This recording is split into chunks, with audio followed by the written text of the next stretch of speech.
Tomorrow, minum siya ng gamot sa umaga, vitamins at sa high blood niya. Yan, kape na siya. Then, ito naman ang dalawa kong alaga. Tapos na nila mag-breakfast. Ha? Ito mo yun ha, yun ang kanilang tulugan ha. Ito sa taas, si Nini ito, si Nini. Nini yan. Yan, suplado yan. Ito si Nuno naman sa baba. Pag-asa sila no. Tulugan nila, special. Sila lang nakakita niya, nakahanap niya.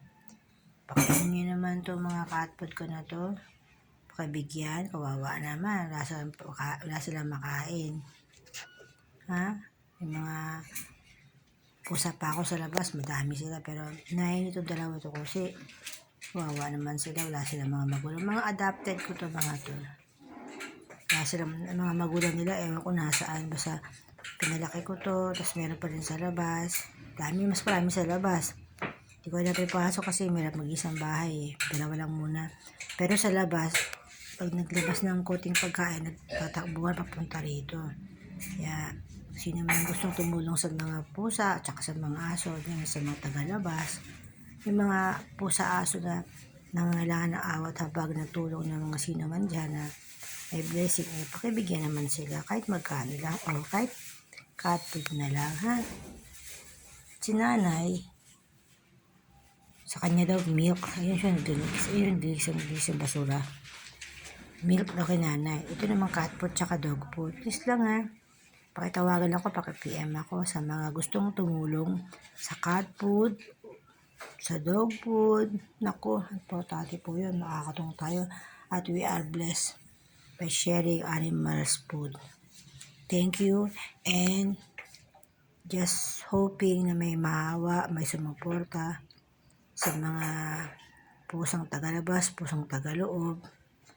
Diba? Tulungan nyo kami kasi jobless, homeless kami. Pangalawa, yung stroke pa kami dito. Tapos kami mga trabaho, kaya humihingi kami ng mga tulong sa mga katulad ninyo na gustong tumulong kasi wawa naman yung mga pusa talaga eh. Pinababayaan. Ito naman medyo special ang konti ito kasi nasa puder namin. Basta kakaawa ko yung mga tagalabas. Hindi mo naaalagaan sila. Katulad nito. Kaya naman wish ko na may mga malaking puso dyan. Kahit hindi kalakihan. Kahit bariya-bariya lang. O kahit tira-tirang food nyo dyan na cat food ha. Gusto ng kainin ng mga pusa at aso. Pakibigay nyo naman po sa amin. Dito po kami sa Block 38 Lot 10, Pinugay, Baras, Rizal. Dami pong pusa at aso dito na nagugutom. Kaya naman, pakiusap. Favor naman niya sa mga kinaukulan ng mga marami na mga biyaya. Padala nyo kami dito sa cat food, tsaka dog food ha. Please, please, please. Dito, uulitin ko pong address namin. Block 38, Lot 10, Pinugay, Baras, Rizal. Ang aming number po na phone number namin para masyado tayo magka-communicate na at kalooban ng Panginoon na kami mapagkalooban ng mga biyayang para sa aso at sa pusa. 0909, ulitin ko po 092800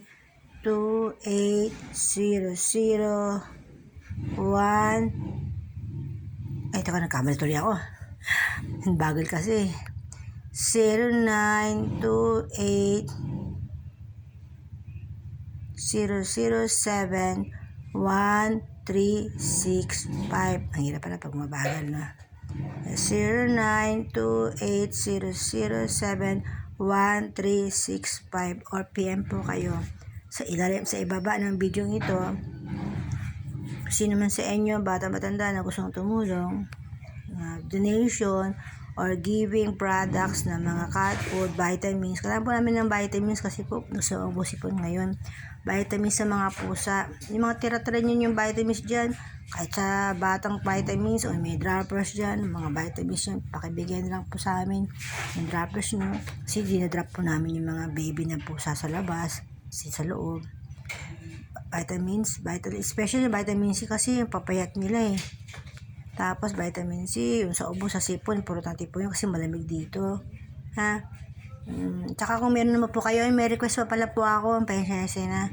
Kung meron po kayo mga tag sa leeg, yung ano po yung tag yun, yung kwintas nila sa leeg. Kasi ito si Nini, wala po tong kwintas eh. Kasi pambili, ang mahal kasi. Yung iba po sa labas, ang dami po nila. Gusto ko lagyan ng tag ng leg nila. Para pag magkakalembang narinig ko sila.